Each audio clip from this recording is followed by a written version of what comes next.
Yada yada yada yada yada yada yada yada yada yada yada yada yada. I am going to yap about ma, the concept of negative space in Japanese art and philosophy. Many artists and many philosophers have talked about how it's important to have some quiet time, some silence, some space basically in between creations or sometimes while creating so that you can basically let your mind wander and let your mind connect the dots and digest all of the inputs that you've been putting in and basically at some point arrive to novel ideas.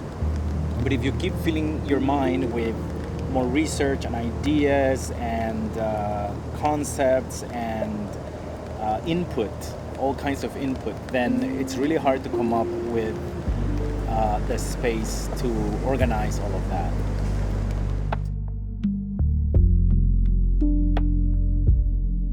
So ma is a Japanese concept that basically means negative space.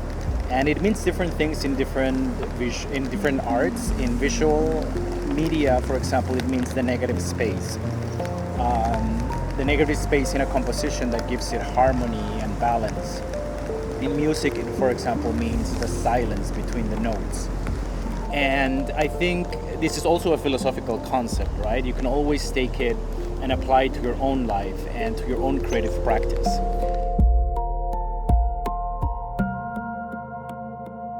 I am currently in Kyoto, Japan. This is my second stop on this journey that I've been doing, researching and interviewing artists about their creative process and about their stuff that blocks their art. And basically Berlin was all about getting rid of the old identity of somebody who doesn't show up for his work and moving on to somebody who does shed. It involved a lot of grief, a lot of shedding, a lot of letting go. It was very intense, it was very shadowy, very in tone with Berlin.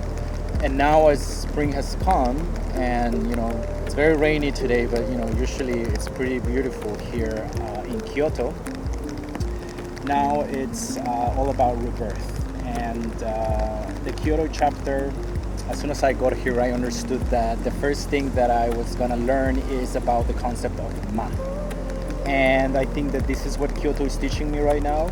Like, I need to slow down, I need to create some space, some ma, I need to embrace ma, I need to basically digest all of the insights of all of the vulnerability too that I've experienced, that I've exposed myself to in the past few weeks.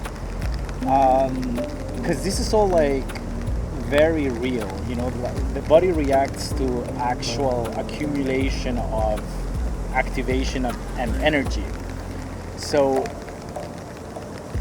just like publishing stuff, starting a YouTube channel, starting ads and starting all these different things at the same time, I'm very glad and happy and grateful, but at the same time it has represented a huge activation for my nervous system.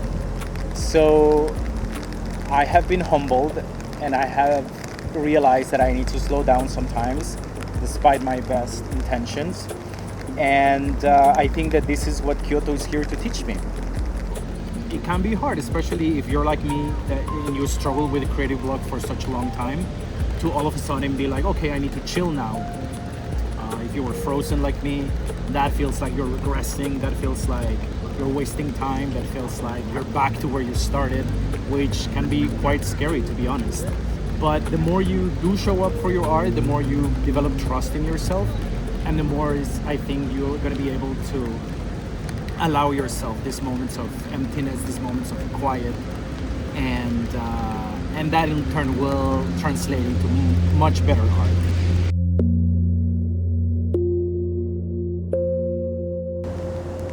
So this is kind of like an anti-productivity video, in the sense of like, many people out there, they find the right, every single last minute or second of the day, they find ways to make it more productive. Like if you're walking to the gym or you are in your commute, then you can listen to podcasts, or you could use it to get some work done or prepare for the meeting or whatever.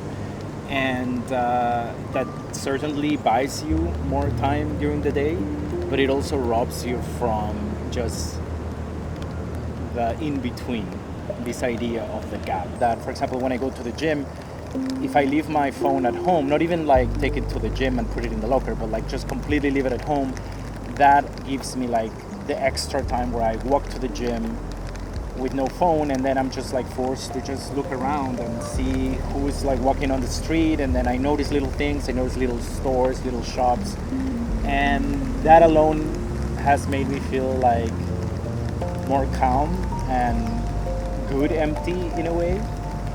So it just improves your mood. It has all kinds of benefits.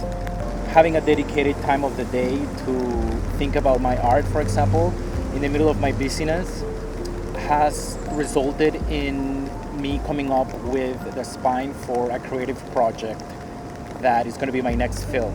I want to invite you to intentionally leave empty a lot of the times that you find yourself not busy during the day. Like if you have to walk to the gym or in your commute or whatever little, or in the elevator, whatever little time that you have, instead of filling it with information and productivity and like listening to podcasts or even music, just try to like enjoy the present moment. And that alone will teach you so much about your mind, about the things that keep running kind of like in the background and we don't really notice. And I think, I'm hoping too that it will lead to better ideas, art ideas, because then it'll give your mind and your body time to down-regulate, unwind, and also connect the dots and basically have that space for experimentation and just being bored, and let your mind wander and basically find more novel ideas. I am by no means an expert in this. I'm still struggling with making those spaces in my own life. A human caught up in like 2026 avalanche of information that we live in. But so yeah, I think it's better to just let yourself be surprised with those moments of emptiness, where you just like all of a sudden happen to be somewhere, like an open field, or like a moment where you don't need to do anything particularly, and instead of filling it with more information, with more things to do, with more thoughts, then you can just be present and just allow things to flow and see what that does to your creative practice. I think that as artists, we do need to see Ma and the empty spaces and the rest as part of the process. That's just like a requisite. That's not just a luxury. But it's not a luxury or something that it's nice to have because it's good for your health. It's something that's like a requirement to make good art. So I hope that helps. I'll report back. Like I said, this is all an experiment. We'll see what happens. And if you're new here, like I said, I'm Cuau, I'm a filmmaker, and I just created the Poetic Toolbox as a resource for artists and creatives to help them in their journey, creating more and better art, helping them overcome creative block, and sharing interviews and insights from other artists as well. So please like and subscribe.